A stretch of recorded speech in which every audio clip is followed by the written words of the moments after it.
Yun yung pinaka naman kasi ang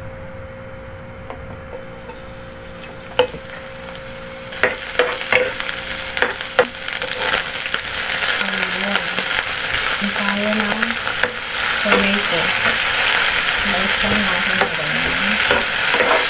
Ayan, lagay lang natin yung sa sunflower. Sinap ko ng ganyan. Tutakpan lang natin ito mga 5 minutes.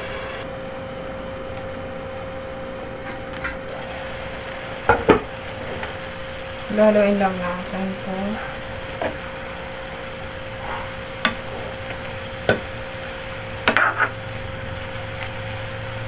Mix na natin yan.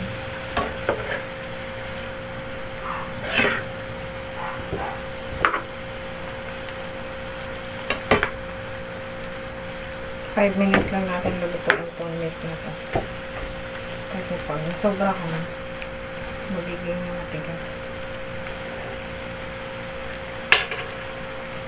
Oyster sauce. Paminta.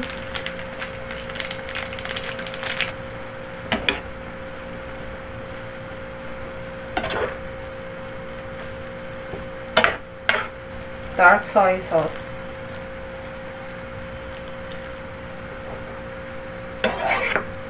Hindi na tayo mag-a-add ng salt kasi okay na yan. Continuous lang natin yung lulutuin. Buksan lang natin ulit.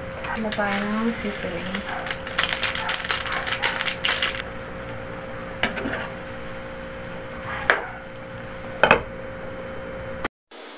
Ang bango!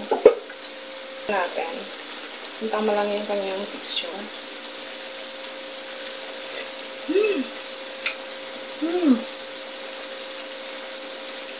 Perfect.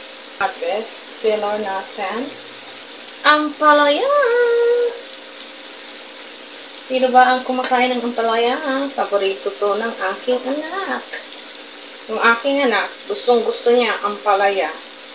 Tapos, kailangan hindi mo siya pipigain ng asin. Kasi guys, bakit? Nandiyan kasi yung sustansya niya.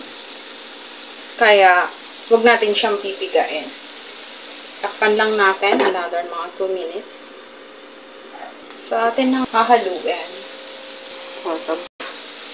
And then, patayin na natin kasi okay na siya.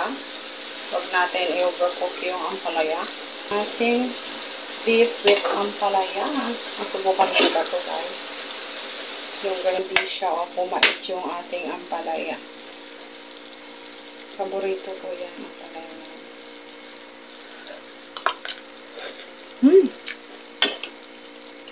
Sarap. Okay, dito serve na yan ang ating ampalaya with beef. Beef ampalaya.